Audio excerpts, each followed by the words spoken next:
ప్రియులారా, ప్రభువైన యేసుక్రీస్తు పరిశుద్ధమైన నామములో మీకందరికీ నా ప్రేమ వందనములు. ప్రభువుకు మహిమ కలుగునుగాక. యేసు దర్శించుచున్నాడు పరిచర్య కుటుంబములో కూడుకొని ఉన్న మీరు దినము ప్రభు మహాకృప చేత పరిశుద్ధాత్మనితో అనుదినము సందేశము వినుటకు దేవుడు మమ్ములను బలపరుస్తున్నాడు, నడిపిస్తున్నాడు. ఈ పరిచర్య కుటుంబంలో ఉన్న మీరు మా కొరకు చేసేటువంటి ప్రార్థనలకు మీకు కృతజ్ఞుడనయ్యున్నాను. అంత మాత్రమే కాదు, దినము ప్రభు మీతో మాట్లాడుచున్నాడే. ప్రభుకు స్తోత్రం.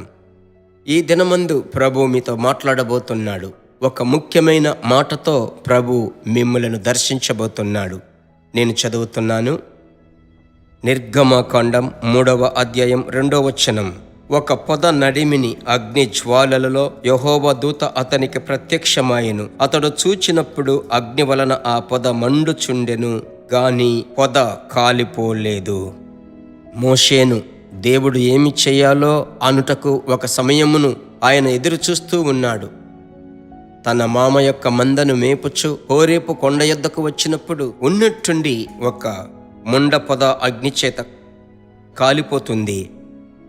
అయితే అది కాలిపోవడం లేదు. ఆ అద్భుతమైనటువంటి దృశ్యము నేను చూశాను. దగ్గరికి వెళ్ళి చూడాలి అనుకుని వచ్చినప్పుడు ప్రభు యొక్క స్వరం వినబడుతుంది. మోసే మోసే అని ప్రభు పిలుస్తున్నాడు. ఏ ఉద్దేశము కొరకు నిన్ను ఏర్పరచుకున్నానో ఆ ఉద్దేశమును నేను నెరవేర్చుకోబోతున్నాను అని అంటున్నాడు. ఇశ్రాయేలీయులను బానిసత్వములో నుంచి నువ్వే విడిపించాలి అంటున్నాడు. హోరేబు కొండ దర్శనమునిచ్చే స్థలం. ప్రియమైన దేవుని బిడ్డలారా, మీ జీవితంలో ఒక దర్శనమును మీరు పొంది ఉన్నారని నమ్ముతున్నాను.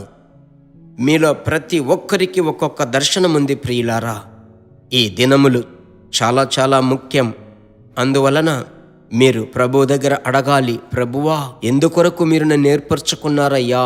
నా పట్ల మీరు కలిగి ఉన్న దర్శనమేమిటి, ఉద్దేశమేమిటి నాకు నేర్పించండి. ఖచ్చితముగా దర్శనమిస్తాడు.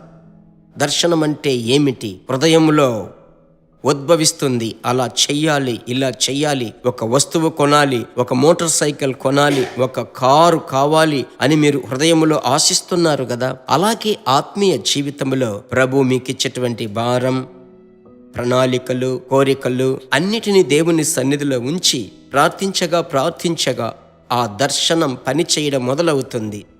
సరేనా? మీ యొక్క జీవితములో, కుటుంబములో, భవిష్యత్తుకు అన్నిటికీ నేను చెప్పుచున్నాను. ప్రభువుతో మాట్లాడండి. పాత నిబంధన పరిశుద్ధులకు ఆయా రీతిలుగా దర్శనమైన దేవుడు క్రొత్త నిబంధనలో పరిశుద్ధాత్ముడే ఈ దర్శనములు చూసేటువంటి వరమును ఇచ్చాడు. అలాగైతే మీరు అడగాలి, ప్రభువా, నా పట్ల మీరు కలిగి ఉన్న ఉద్దేశ్యమును నేను తెలుసుకోవడానికి దర్శనములో నాతో మాట్లాడండి, కలలో నాతో మాట్లాడండి అని మీరు ప్రార్థిస్తూ ఉండండి. ఆశ్చర్యముగా ప్రభు నడిపిస్తాడు. ప్రార్థించుదామా కళ్ళు మూసుకొని? పరిశుద్ధమైన మంచి తండ్రి, ఈ ఉదయకాల సమయమున మీ బిడ్డలకు ప్రభువా మీరిచ్చేటువంటి దర్శనములకై స్తోత్రాలు, కలలకై స్తోత్రాలు. యేసు నామములో ప్రార్థిస్తున్నాను తండ్రి. మీ బిడ్డల పట్ల మీరు కలిగి ఉన్న గొప్ప ఉద్దేశము, తీర్మానం హృదయములో ఉందయ్యా. అది పని చేయడం లేదే, కార్యరూపము రాలేదే అని అంగలార్చే ఆ పరిస్థితులకు ముగింపు ఇచ్చి ఇక మీదట మీ బిడ్డలను వాడుకోమ్మని ప్రార్థిస్తున్నాను. మీ చేతికి అప్పగిస్తున్నాను. నడిపించండి. యేసు నామములో తండ్రి, ఆమెన్.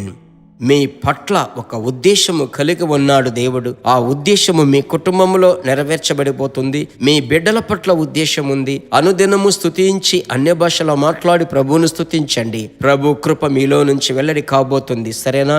అనేకులకు షేర్ చేయడం మర్చిపోవద్దు. ప్రభు చిత్తమైతే మరలా కలుసుకుందాం. God bless you. దేవుని బిడ్డలారా, ఈ వర్తమానము మీకు మిక్కిలి ఆశీర్వాదకరముగా ఉందని మేము నమ్ముచున్నాము. ఇంకనూ మా వర్తమానములను విని ప్రభువులు ఆశీర్వదింపబడుటకు జీసస్ మీట్స్ మినిస్ట్రీస్ అను మా యూట్యూబ్ ఛానల్ ను సబ్స్క్రైబ్ చేయండి. మరియు మా ప్రార్థన సహాయముకై మీరు సంప్రదించవలసిన మా ఫోన్ నెంబర్ 9841425236 మరియు 7299546363. Email gpsrobinson@hotmail.com. ప్రభు మిమ్మును ఆశీర్వదించునుగాక.